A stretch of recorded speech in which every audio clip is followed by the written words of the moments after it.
In this video, we're going to be going through the end of topic and I'm going to be giving out little hints. So here's question 1. This is solving quadratic equations. So for parts A and B, you just need to pull out a common factor or common factors. And it's going to be one term on the outside times by a bracket equals 0. And then you can solve both those parts. C and D are both the difference of two squares, which we did cover very briefly in one of the videos I did. It's nothing more different than how you would normally try and factorize a pair of quadratics. You'll be looking for two numbers that multiply to get that end part, so the minus 36 or the minus 64, but that also add up to 0. In other words, the numbers are both going to be the same number, but one will be a positive and one will be a negative. E, F, G, H, and I, though, are very straightforward quadratics. So you'll be looking for factor pairs for the last part that add up to get you the part in front of the x, apart from H and I, where you need to either multiply one of the numbers by 3 and one of the numbers by 2 for H and I respectively. That question really should not cause too many issues. If you do get stuck on any of those, please go back and watch some of the previous videos. Question 2 is going to test you again on how well you can use the quadratic formula. So that is given again on the sheet. I can't see this question again causing too many issues. It just say give your answers correct to 2 decimal places. Just make sure that you check them on your calculator carefully. Question 3 is, can you rearrange and solve these? So what you need to do for each of these questions is chuck everything across onto one side, set it equal to 0, and then it's exactly the same as what you were doing in question 1. So for the first one here, part A, you just need to move the 7x minus 6 across to the other side. Don't forget, when you change the side, you change the sign. For B, first thing you need to do is multiply by x plus 1, and then take the 20 across as a minus 20. Then you can factorize and solve it. C is the trickiest one.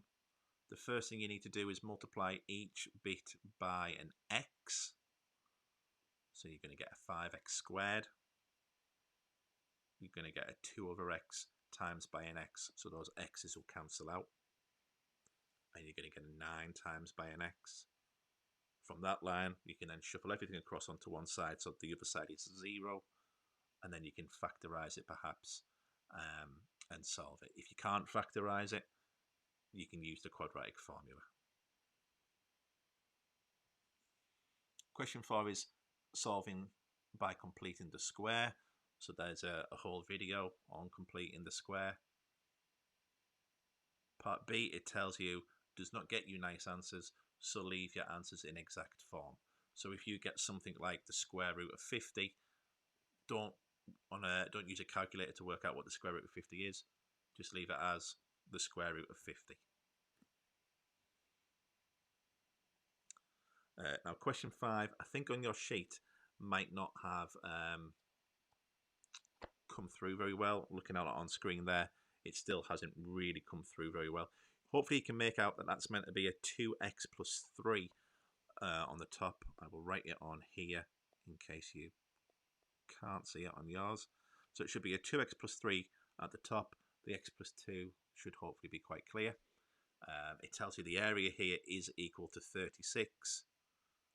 So it tells you to make a expression, set it equal to your 36, try and solve that to find a value of x. And then for part B, using your value of x, can you calculate the perimeter of the rectangle?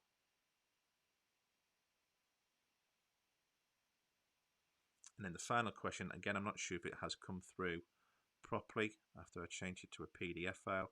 So we've got one side that's meant to be 3n plus 2.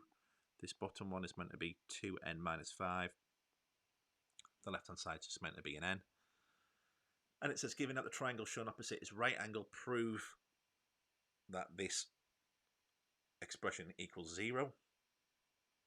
Just think for this question, it's going to be a squared plus b squared equals c squared. You're going to have a load of brackets to expand. You're going to have a load of terms to collect. You don't need to try and solve this question. It just says prove. So all we need to do is get to that line of 4n squared plus 32n minus 21 equals 0. And that's the end of the question. And that's it. There's only 6 questions. This would have probably been a homework that I'd have given you over the weekend. Really, you shouldn't be taking anything, hopefully anyway, more than about 30 to 45 minutes to do this. When you've done it, you need to send it to me so that I can wins mark it next week, and I will try and send you that feedback as soon as I can. If you have any issues, please go back and watch the videos. Everything on this homework has been covered in previous videos. If you can't find it, if you just drop me a message and I'll either tell you where to look, or I'll try and type up some extra hints for you.